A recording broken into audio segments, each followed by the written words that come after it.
Hey everyone, thanks for joining us today at Publicis Commerce on the I Could Buy That podcast. We want to keep this concise, so let me remind you about the rules of the game before we get into it. First, we invite a credible guest to share a thought that will expand how we look at the world of commerce.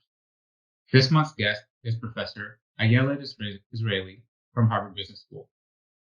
Second, we ask them to open with their thesis in one short sentence to set the stage. Chances are this will be something fresh that requires a bit of explaining to better understand.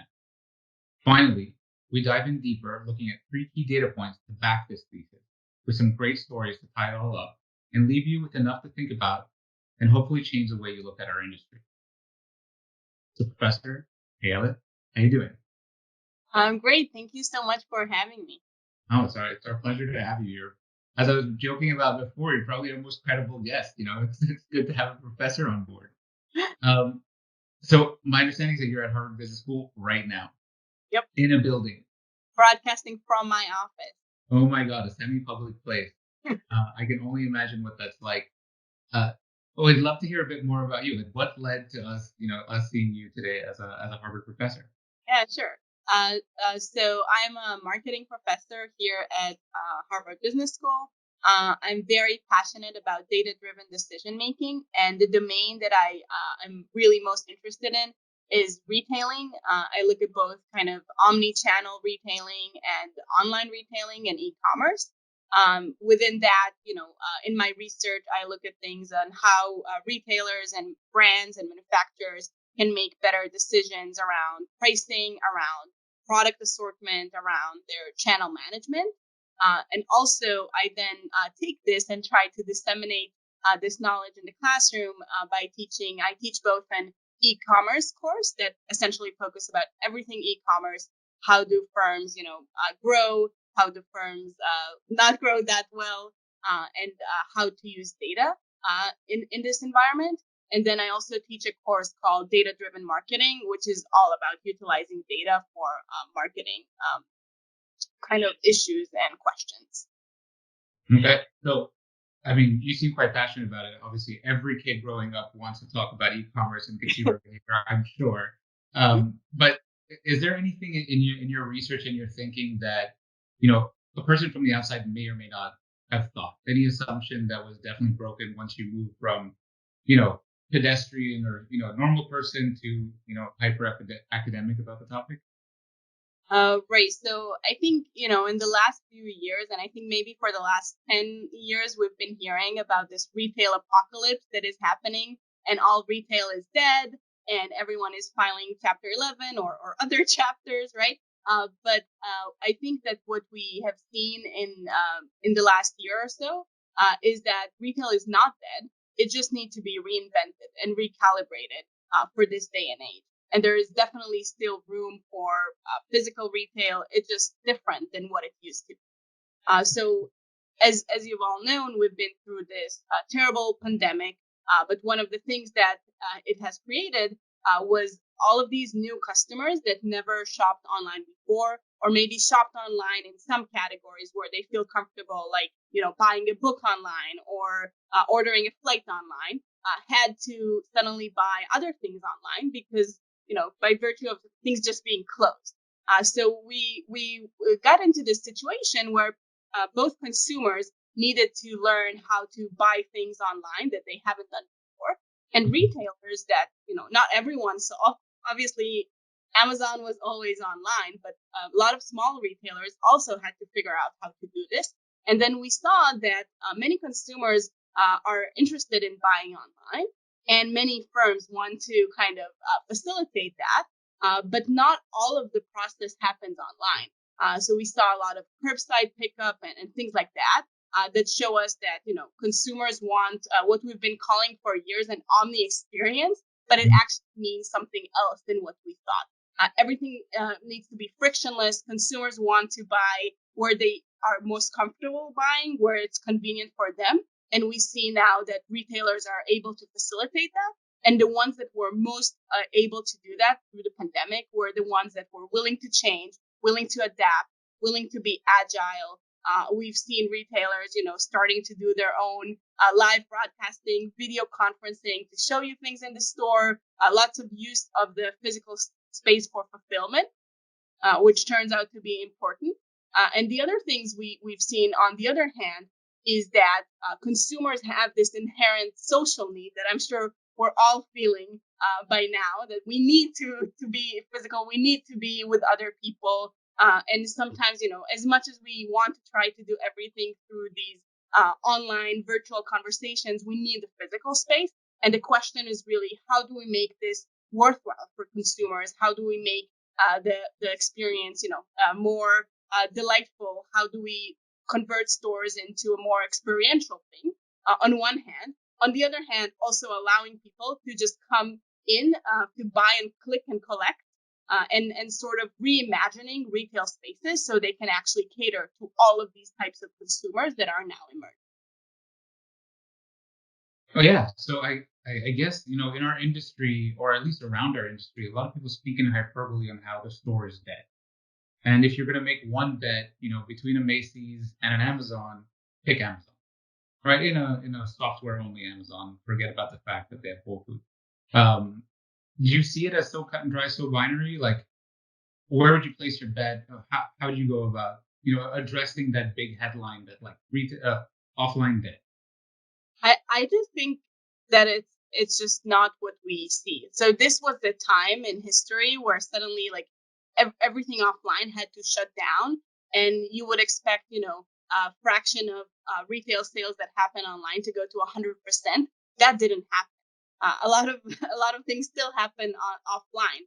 Part of it is because that's what consumers want, and part of it is because of convenience and what the offline environment has to offer. Now we see that even Amazon is starting to open offline stores. I don't know if you heard of this, but recently they offer a beta service, Amazon Explore, where you can talk to smaller mom and pop shops, and they have live videos of their stores. So they're trying to figure out ways to integrate this offline environment in an online way, just like we said, because you want to meet the consumer where they are, where it's convenient for them, and create something experiential and different. Like, just going and clicking and buying something is easy. We all do. But really connecting with other human beings is something that we see is more needed than ever. So I don't think it's really about, being or having lots of physical space or square footage. It's really about adaptability and being agile and being able to, keep your hand on what consumers are interested in and what people want, and be able to adapt and be agile. I think Amazon, despite being this huge company by now, has managed to do this and be kind of agile and continuously adapt over the years, and offer more and more things that really ensure that it's not just a virtual experience, but you're creating something integrated, uh, real omni, that both consumers and retailers can benefit from. I love what you said, where you said, commerce is going to happen where consumers are most comfortable. And I know that, for the listener to know, the reason why I reached out to you is because you wrote a headline saying, that this pajama economy that happened in the pandemic was now coming to an end. Forget the offense that I felt in reading that, considering I read it in a pair of shorts. But who is this post-pandemic consumer in your eyes? Yeah, so I think that's a really interesting question, and that's kind of what we would need to figure out in the next few years, because the truth of the matter is we don't know who is this new shopper going to emerge. Because, like I said earlier, a lot of shoppers were forced into this situation that they need to buy things online. And then the question is, will they continue this, or will they go back to their old ways? And I think certainly some people will go back to their old ways. If you love going to grocery stores and, touching and feeling the vegetables, and finding new products in the aisles and things like that, you will totally do that. But maybe some of the time, because you learned that it's so convenient, you're actually going to just order from your phone for items that you don't care about. So we're going to see people kind of mixing and matching, and we're going to see just different segments emerge that are interested in different things. And it might be that the exact same consumer, even for the exact same store, for some days might be interested in just using a store as a fulfillment center, just coming to pick up something they pre-ordered. and some of the time wants a full-on experience with a salesperson describing exactly all the features and working together with them. So the new kind of recalibrated retailers would actually have to create this new experience in their store where they actually allow for both types of consumers, which, like I said, can be even the same person on different days or on different purchase occasions. Awesome. Okay. So I want to make sure we got this right for our listeners. So you think that there's going to be a recalibration of the post-pandemic retailer, and this is going to be a reflection of the post-pandemic consumer, right? And this is because the relationship between digital and in-store is finding a new balance. Also, like you said, the store is not dead; it has a proven social need. And lastly, even the retailers that will win are the ones who are most agile. You gave the example of Amazon, although large, they've proven to be quite agile.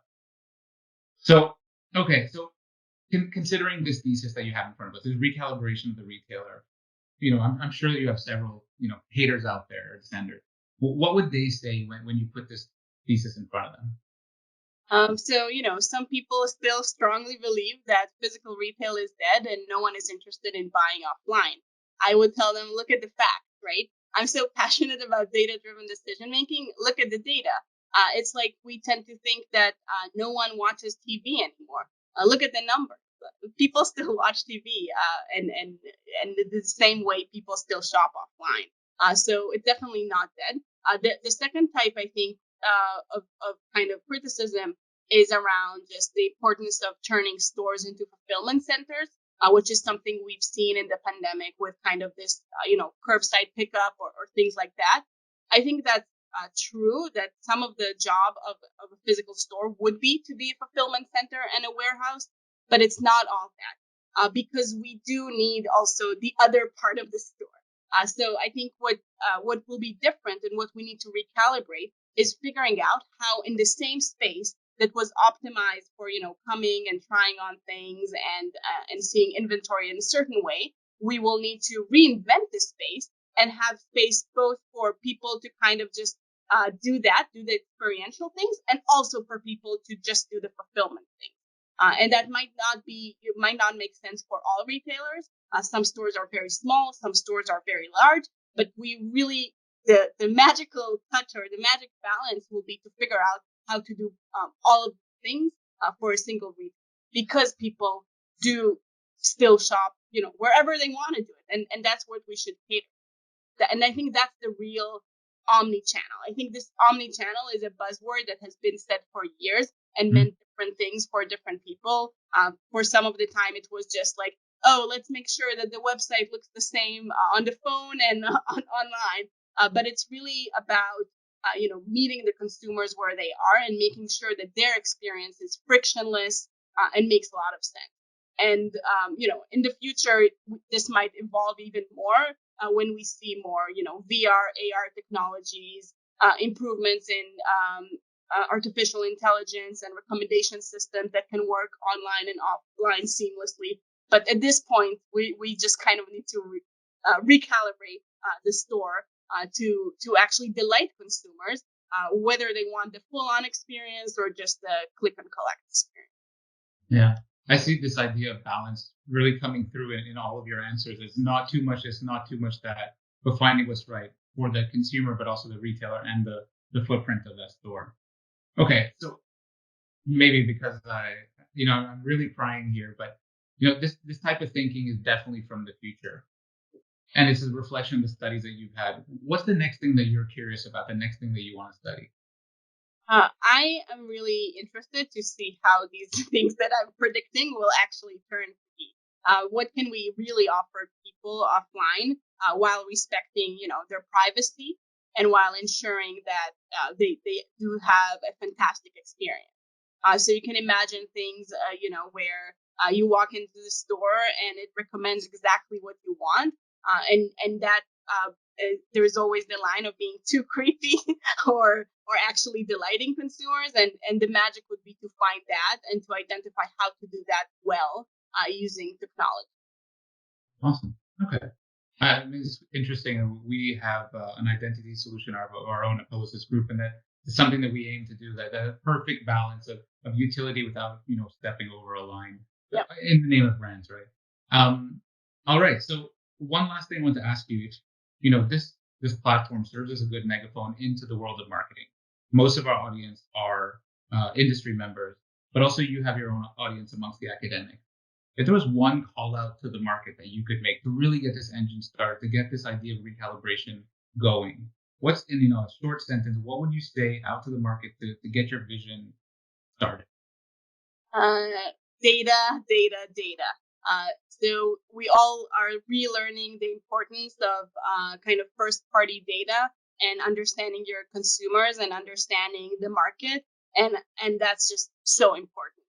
Because different consumers behave differently for different brands, and we need to know our consumers well enough to be able to cater to them, to be able to delight them, and to be able to adapt with them. And that's another key to success that Amazon has, is that they are so customer centric and so obsessed with delighting the consumer. And it doesn't just happen by us, sitting around and thinking, oh, what would the consumer like? It's based on full on research and understanding the data. Got it. So to everyone listening, data, data, data. Well, thank you very much for joining us today. And thank you everyone for listening and watching. We hope this got you thinking, and we'd love to hear your feedback. Drop us an email. We'd love to hear from you. Join us again the next month, the next time, for another great guest. We'll hopefully leave you thinking, I could buy that.